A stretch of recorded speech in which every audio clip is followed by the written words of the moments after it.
Sawubona mngani, welcome back to Zulu Lessons with Thando, the place for modern conversational Zulu language lessons. Mngani, let's talk about verb extensions. Verb extensions is what I am calling it for you because you're not going to write an exam at school and then need to know the correct word, although I'm still going to say it. So going forward, we'll just call them verb extension. Now, the actual word that you would use in the grammar in IsiZulu that you will also find in the dictionary is Impambosi. Impambosi. Impambosi is an extension that you put at the end of your verb. So your verb is ending with A, you remove that A and put other letters at the end of that verb. And that changes the meaning of your word, that verb. So we are going to start with the one which is Impambosi yokwenzela. Impambosi yokwenzela. So the verb extension is making the verb to mean to do something for another person. Do you hear that? Not doing something to, not doing something with, but doing something for another person or for another thing, for whatever. So we will use the verb pheka, which is to cook, right? Now let's do this now. We've got to remove that last A, and then we must add this extension, E-L-A, E-L-A, and that is to do something for. So now our verb is phekela, phekela, phekela. That is to cook for another. So to cook for someone, to cook for something. So let's do these now, conjugate them for personal pronouns and only do them in the present tense for now. And then next we'll do them in different tenses. So let's start. Ngiphekela umama. Ngiphekela umama.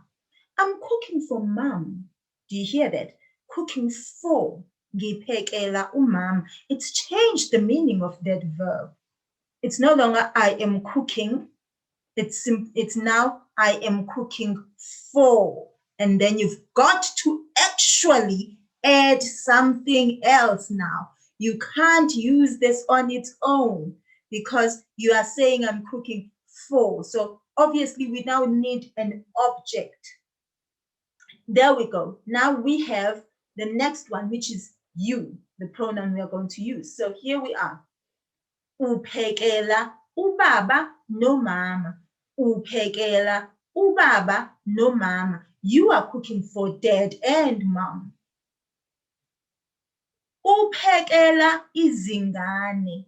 Uphekela izingane. Uphekela izingane. He or she is cooking for the children. Keep in mind though, children in IsiZulu has two different nouns, izingane and abantwana. So in this case, we said children and we chose the noun izingane. Baphekela umshado. Baphekela umshado. Baphekela umshado. They are cooking for the wedding. Niphekela abantwana. Niphekela abantwana. Niphekela abantwana. You all, or we can just simply say you, because we know it's a you that is plural, a you that is formal. So you all, or you, are cooking for the children. You all are cooking for the children. Siphekela umngcwabo. Siphekela umngcwabo. Siphekela umngcwabo. We are cooking for the funeral.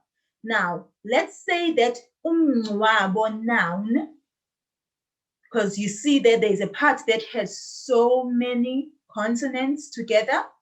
So we must separate the from the other sound so that you will be able to say that the whole noun easily without finding it to be a mouthful. So the other sound is NGCW, which is mm, mm.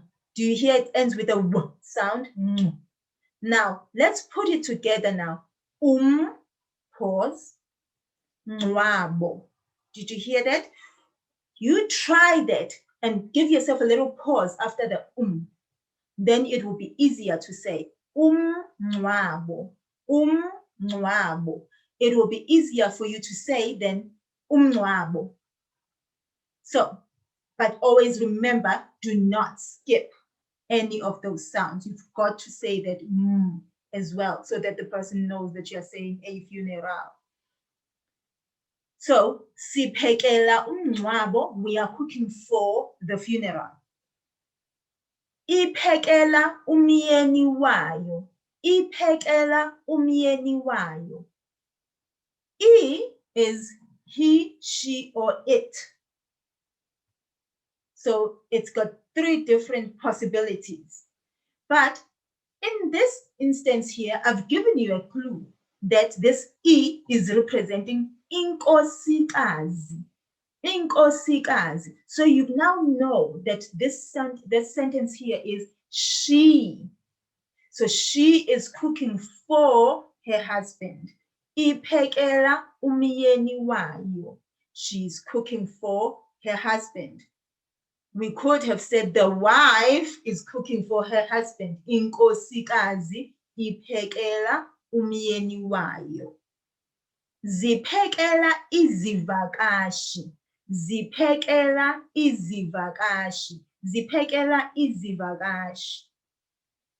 I've given you a noun here again to know what that Z is representing. So I've given you a noun and said izintombi. So izintombi being young ladies or virgins. So ziphekela izivakashi, they are cooking for the visitors. We could say izintombi ziphekela izivakashi. So you see that ela, ela, ela everywhere. Now, let's now use this in different tenses. And let's see what happens to the verb now. You'll see in other instances it will stay the same and we just add whatever it is that we need to add to change the tense, but in other circumstances, the verb changes to at the end of the verb, as you know what the past tense is, which we will start with. The recent past tense is ngiphekele umama. Ngiphekele umama. I cooked for mom. Ngiphekele umama. Uzophekela ubaba nomama. Uzophekela ubaba nomama. Uzophekela ubaba nomama. You will cook for mom and dad, or dad and mom. Wayephekela izingane. Wayephekela izingane. Did you hear how I kind of went high there with that waye? Because the remote past tense, something that happened a long time ago, that waye prefix. So wayephekela izingane, he or she was cooking for the children a long time ago. We're not talking 2-3 months ago. We're talking like a year or longer ago, even like 10 years ago. Wayephekela izingane has to be a long time ago. This particular tense changes the way this verb looks a little bit. We are saying, you all have cooked for them. You all have cooked for them. So, niziphekelile, that have cooked for, phekelile is what we are saying there at the end. If we were just simply saying, I have cooked, we would have said, ngiphekile, I have cooked. But now we are saying, have cooked for. So, phekelile. Instead of phekela and ile at the end, we are now saying phekelile. So, niziphekelile, you have cooked for them. Whoever that them is, that is represented by that z. It can be You've cooked for the dogs. Niziphekelile izinja. You have cooked for the visitors. Niziphekelile izivakashi. So whatever that them is represented by Z, the object concord. Now, moving on to saphekela umngcwabo. Saphekela umngcwabo. Saphekela umngcwabo. Do you hear I'm kind of pulling that sa? And it's a little high pitched, just a little bit. So we cooked for the funeral a long time ago. We cooked for the funeral.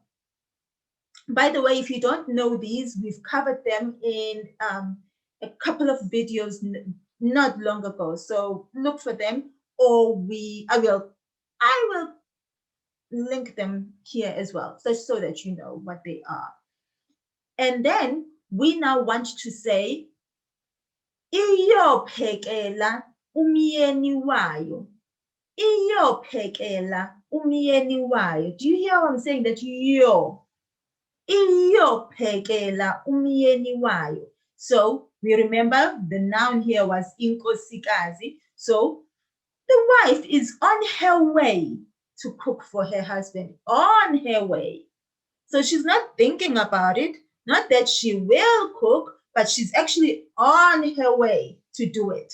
So, iyophekela umyeni wayo. The next one is zaziphekela izivakashi. Zaziphekela izivakashi. Zaziphekela izivakashi. They were cooking for the visitors.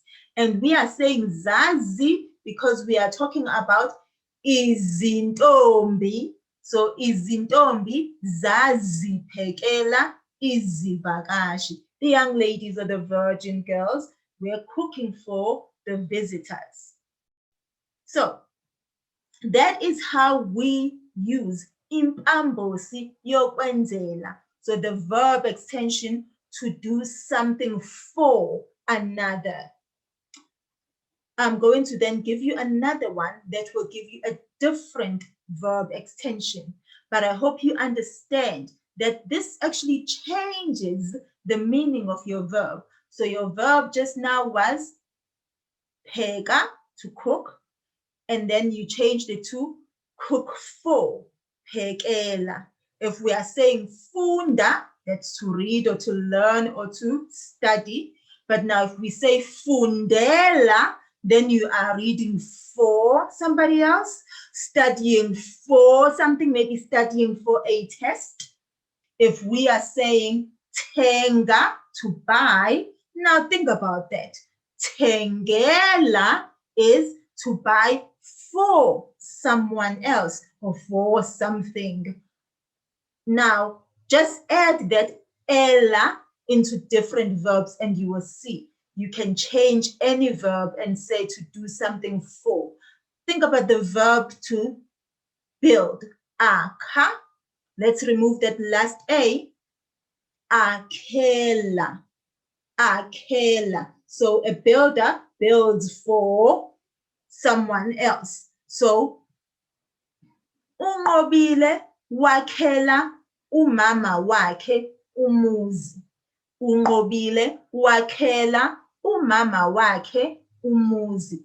If you get that sentence correctly, please type it in the comments and let's see how you did. Usale kahle mngani.